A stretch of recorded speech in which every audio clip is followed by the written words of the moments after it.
Hello, and welcome to Wednesday's Math.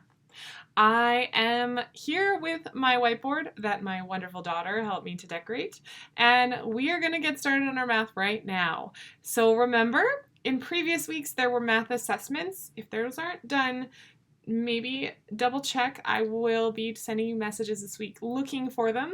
If they are done, awesome, continue with today. If they aren't done, please check and make sure that you can get them into me, okay? So happy Wednesday. Let's get started with some wonderful math. All right, grade 5. So let's start with a little bit of geometry. So it says an angle of 160 degrees is called, and that is, now remember, tiny angles less than 90 degrees are a cute little angle. A 90-degree angle or a square is a right angle. And anything more than 90 but less than 180, 180 is a square line, which would be what 160 is an obtuse. Sorry if that obtuse was a little loud in your ear. O-B-T-U-S-E, it's called an obtuse angle. How many edges does a rectangular prism have? I'd like you to count them. This line here is an edge. Try and count them. Draw a triangle with a line of symmetry. So if I draw a triangle with a line of symmetry, it's a triangle, and if you have a ruler, please use it. Next week I will be filming from school, so I will have rulers. So this would be a line of symmetry. It's the same on both sides. Number 4, draw a shape with a line of symmetry. I'm going to leave this up to you. Remember, a line of symmetry means it's the same on both sides. You could draw whatever shape you'd like. How are a square and a rhombus alike? Okay, so a rhombus is a fancy name for like a diamond. Okay, so how are a square and a rhombus alike? I'm going to draw each, and I'm going to let you try and figure out things that are the same. Now, my square is a little wonky. I apologize, but you guys know what a square looks like. And a rhombus looks like this. So a square and a rhombus, I'm going to say that they should both have 4 sides. And they both have equal sides. So a rhombus has equal sides. They will all have, rhombus looks like a diamond. The sides all have equal lengths. The opposite sides are parallel, as are squares, and the opposite angles are equal. It's kind of like a parallelogram, but with equal sides. It says draw, oh, I did that one. So I want you to think of some more that you could think of, and draw yourself a rhombus if you need. Okay, so now we're going to do some place value, because I think that's an important thing to review before the end of the year. Write the value of the underlined digit. So I'm going to read it. I'm going to read this number, and I'm going to have you figure that out. So it's 87,601. So what would be this underlined? I'm going to read it again. Underlined number. So this is 87,601. So try and figure out what that 8 means. If this is 87,601. Number 2, write 50,219 and 2/10 in numbers. I'm going to help you with this. So 50,000, I have no thousands because it's just a 10,000. So there's 50,000. 219. And then 2/10 is just 0.2. 2/10. So 50,219.2. You guys have been practicing tenths.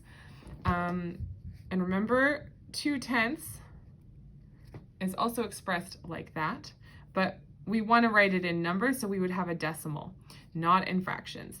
50,219.2, and then you're good to go. Madeline spent $72.35 at the grocery store. How much change did she get back from 4 $20 bills? Okay, so I'm going to set this one up for you, but I want you to try it. So 4 $20 bills is $80. So you'd put 80.00, and you would subtract $72.35. Okay, when you are subtracting with decimal places, it's just like regular subtraction. You have all your columns here, and then you keep your decimal point. So you're going to have to break this 80 up into 7 tens, and you're going to have to break 10 to 9, 10 to, that'll be 10, then it's 9, and now that's 10. And I want you to go through and try that one on your own. Number 4, write an equivalent fraction to halves. Now we did a little bit of equivalent fractions, but not a lot. So I'm going to help you with this one. So just like if you look at this, 10 over 100 is the same as 1 over 10. All we did was divide, right? Divide by 10. So this one, if you want to do an equivalent fraction, 1/2 is equivalent to, let's just multiply each by 2. So 1/2, 1 times 2 times 2. 1 times 2 is 2. 2 times 2 is 4. 1/2 is equivalent to 2/4. Now, if I wanted to draw that, I could draw it to show you. So this is 1/2. I'll shade in 1/2, and this is 2/4. So it's the same. It's just like we do with the tenths and the hundredths. So I have a half. I'm going to multiply each of those by 2, and that will give me my new number. You could also multiply them by 3 or 4 or 5 if you really wanted to, but the easiest one is by 2. Okay, next one. And all that is doing, sorry, before I go on, all that's doing is just breaking the numbers, the same amount, it's just breaking it up into different smaller pieces. Yeah, there you go. Round this number to the nearest tenth. So rounding decimals is the same as rounding regular whole numbers, okay? And we do round to the nearest tenth when we have, when we're doing, actually, yeah, we round to the nearest tenth or the nearest dime, usually actually to the nearest nickel when we're in the store now, because we used to have pennies and we don't anymore. So what this is we're going to round to this number here. So we look at the hundredth spot. Is it more than 5? It is. So we're going to round up to the next tenth. So it's going to be 5,678.5. Because we just took this 6 because it's more than 5, we round up. If it had been, it's 5 and higher, we round up. If it's less than 5, we round down. Okay, 0.5. All right, Julia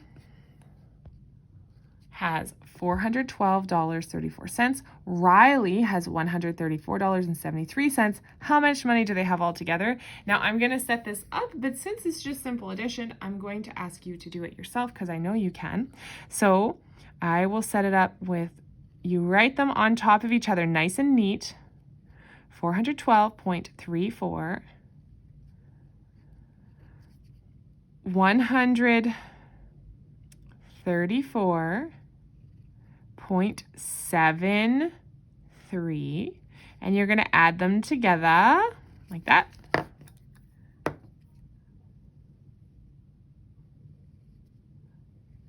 Keep your, you don't have to draw the column guides, but put the decimal point there. Now all you do is you add your hundredths, you add your tenths, you add your ones, you add your tens, and you add your hundreds. Okay, so start at still just like regular addition that you've always been doing. Start over on this side at your smallest value. So start at your hundredths, tenths, ones, tens, hundreds. So add, and then you will have your answer. Send it to me. I shall check it for you. All right, so the next one is comparing tenths and hundredths.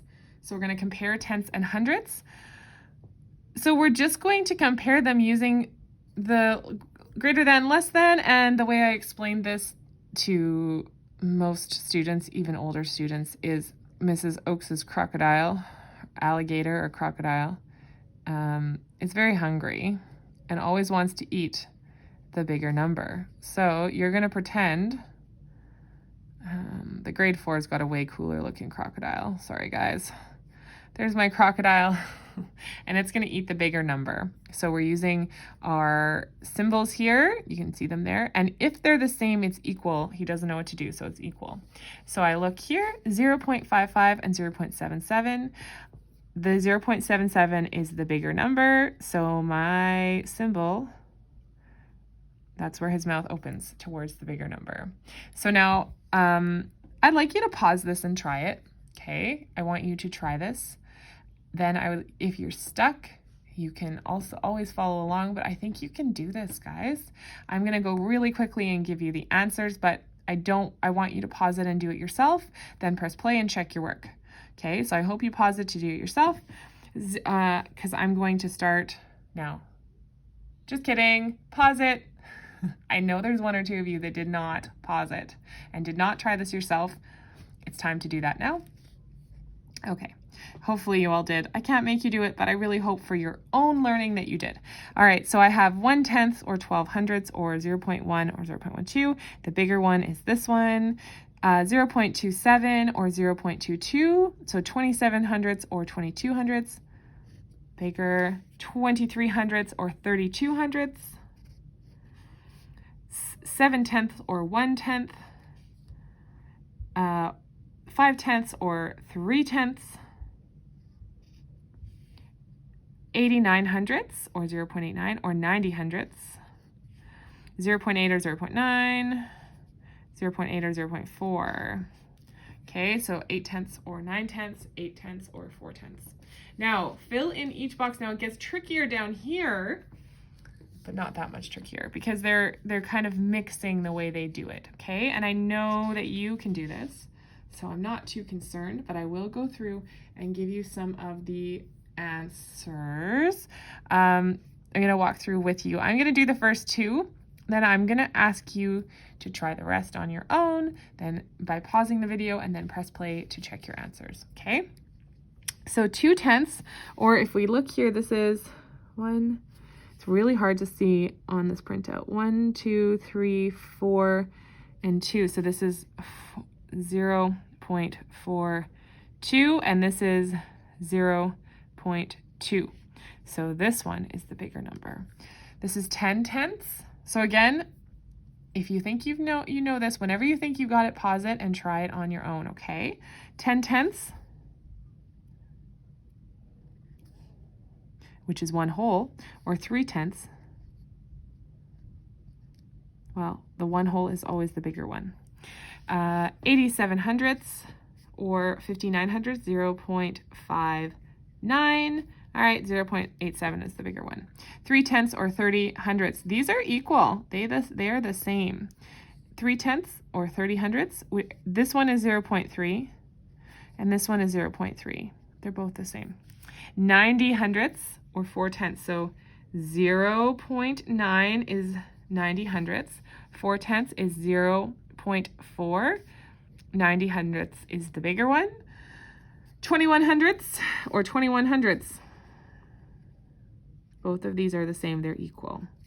1700ths or 7/10. So I'm going to write these as decimals to help you. 0.17 or 0.7, and you could pretend there's a 0 there if that helps you. This one's the bigger one. 1400ths, 0.14, or 3000ths, 0.3, and you can write the 0 if it helps you. This is the bigger number, okay? Now we're going to go on to the bottom part. Write the decimals that are greater than, sorry, not the decimals. That'd be, I was like, that's a lot of decimals. So this is write 3 decimals that are greater than 2500ths but less than 4000ths. So it's going to be, you could do 0.26, 0.33, 0.39, whatever you want. They're going to be in between 0.25 to 0.4, okay, or 0.40 if that helps you. Now the next one says draw 2 pictures that represent a fraction greater than 3/10 but less than 7000ths. So if you look, it's going to be between 0.3 and 0.7, or 3/10 and 7/10. Now, I would say write the hundredths, but if you really wanted to break your shape up when you're drawing fractions into 100 pieces, you can, like, go for it, but I'm not doing that. Okay, so I'm gonna draw my chocolate bar. I'm just trying to think the best way to do it. Okay, here's my chocolate bar. And I am gonna break it into 10 pieces. So I have to draw 4 lines. 1, 2, 3, 4, and that gives me 1, 2, 3, 4, 5 pieces. And yes, to make 10 pieces, I just have to split that in half. So now I have 10 pieces, and I need to make 2 of these pictures. So I'm gonna make one to show you, and you're gonna make the other. Okay, so that's how you make a fraction. You make a whole split into 10 pieces. You can just split it into 5 and then put a line through the middle. And it has to be greater than 3/10, but less than 7. I'm gonna go with 4. 1, 2, 3, 4, and that's 4/10 or 0.4. Okay, and you are going to make a one that is different than 4/10. It has to be in between 3/10 and 7/10. So you have a couple of options. All right, it says write 5 fractions that are greater than 1800ths. So this is 1800ths. I'm going to put them on the bottom again. 1800ths, but less than 2800ths. So you could get creative here. I could do 2/10, which is the same as 20/100ths.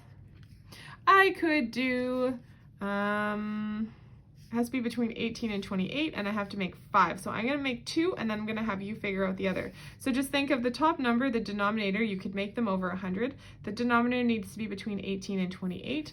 All right, I could do 23/100ths. I could do, you can do one more. I could even do 25/100ths. So you were going to try and think of a couple more between 1800ths and 2800ths. And then we're going to go to comparing decimals, more comparing decimals, because it's really good practice. So since we have done this before, I am going to do the following thing. I am going to do the first 3 with you, and then I'm going to have you do the rest. I will post the answer key on the Grade 5 Math channel, okay? But I want you to actually try this on your own. So remember Mrs. Oakes's crocodile who loves to eat. I can't remember if I did that on, I think that was on Monday, or that was today. Yeah, my crocodile who loves to eat the bigger fraction. We're going to do some more practicing of that. So 0.33 and 0.43, bigger fraction. 0.10 and so I have 1/10 or 83/100ths, 25/100ths or 21/100ths. So I'm going to get you to go through and do this. I will post the answer on our Grade 5 Math team so that you can check your work. Thank you, thank you, thank you. All right, so you're gonna go through and do this. Now, the only place it might get tricky is down here, but I think you can do it. So just look, these are money. Which one is more money? Read the numbers, $10.47 or $10.91. Which one is more? Okay, and that is what I'm gonna give you for today. Remember, if you wanna check your answers, this will be up on the class team at the end of today. So I will post this at the end of today, okay? Have a great day, everybody. Thank you for coming for math.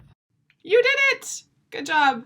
All right, so remember there are optional extra practice things that you can do, such as Sum Dog, Reflex, Prodigy, Daily 10. I want everybody in grade 4 and grade 5 to be practicing those multiplication and division facts every math day if they can. You want to get quick grade 5s. You want to be ready for grade 6 with no hesitation. should know your facts. Grade 4s, you want to be ready for grade 5. You should have no hesitation too, because when you start grade 5, we are going to have lots to do.